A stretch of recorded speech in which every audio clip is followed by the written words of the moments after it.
ఈరోజు కోట్లాది అభిమానుల గుండెల్లో దేవుడిలా నిలిచిపోయిన పవన్ కళ్యాణ్ స్టేజ్ మీద ఒక్కసారి కనిపిస్తే చాలు జనాలు పూనకాలతో ఊగిపోతారు. ఆయన మాట కోసం లక్షల మంది ఎదురుచూస్తారు. కానీ అలాంటి పవన్ కళ్యాణ్ని ఒకప్పుడు ఇండస్ట్రీ నుంచి పంపించేయాలని చాలామంది అనుకున్నారని మీకు తెలుసా? అసలు ఎందుకు అలాంటి పరిస్థితి వచ్చింది? చిరంజీవి తమ్ముడైనా కూడా ఎందుకు ఆయనను తక్కువ అంచనా వేశారు? అక్కడే పవన్ కళ్యాణ్ జీవితంలో అసలు బాధ మొదలైంది. పవన్ కళ్యాణ్ ఇండస్ట్రీలోకి వచ్చినప్పుడు ఆయనపై ఉన్న అంచనాలు మామూలుగా లేవు. ఎందుకంటే అప్పటికే చిరంజీవి తెలుగు సినిమా ఇండస్ట్రీని ఏలేస్తున్నారు. అలాంటి స్టార్ హీరో తమ్ముడు హీరోగా వస్తున్నాడు అంటే అందరూ మరో చిరంజీవినే ఊహించారు. కానీ పవన్ కళ్యాణ్ మాత్రం మొదట్నుంచి చాలా భిన్నంగా ఉండేవారు. ఎక్కువగా మాట్లాడేవారు కాదు. ఫంక్షన్లలో కూడా సైలెంట్గా ఉండేవారు. మీడియాకు దూరంగా ఉండేవారు. దీంతో చాలామందికి ఆయన అహంకారి అనిపించేవారు.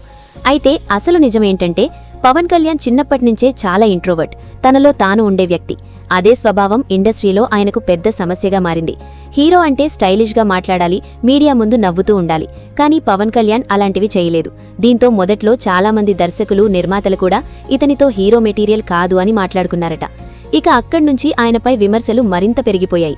సినిమా ఫంక్షన్లలో డాన్స్ సరిగ్గా చేయడం లేదని, డైలాగులు చాలా సైలెంట్గా చెప్తున్నాడని, చిరంజీవి స్థాయికి అస్సలు రాడని మీడియా కూడా రాసింది. కొన్ని సినిమాలు ఆశించిన స్థాయిలో ఆడకపోవడంతో ఇండస్ట్రీలో కొందరు నిజంగానే ఇతను హీరోగా కొనసాగడం కష్టమని అనుకున్నారట. కానీ చాలామందికి తెలియని విషయమేంటంటే బయటికి కనిపించకుండా పవన్ కళ్యాణ్ లోపల చాలా బాధపడేవారు. ఆ రోజుల్లో ఆయన ఎక్కువగా పుస్తకాలు చదువుతూ, మార్షల్ ఆర్ట్స్ ప్రాక్టీస్ చేస్తూ తనలో తాను ఉండిపోయేవారు. ఎందుకంటే ఆయనకు హీరో అవ్వాలనే కంటే తనలా తాను ఉండాలనే కోరిక ఎక్కువ. అదే విషయం ఇండస్ట్రీకి మొదట అర్థం కాలేదు. కానీ అక్కడే అసలు ట్విస్ట్ జరిగింది. 1998లో వచ్చిన తొలి ప్రేమ సినిమా పవన్ కళ్యాణ్ జీవితాన్నే మార్చేసింది. అప్పటి వరకు ఆయనను విమర్శించిన వాళ్లే ఒక్కసారిగా షాక్ అయ్యారు. ఎందుకంటే యువత పవన్ కళ్యాణ్ని తమలో ఒకడిగా చూసింది. ఆయన మాట తీరు, బాడీ లాంగ్వేజ్, సైలెంట్ నేచర్ అన్నీ కొత్తగా అనిపించాయి. అప్పటి వరకు హీరోలా లేదు అని అన్నవాళ్లే తర్వాత ఇదే కొత్త స్టైల్ అన్నారు.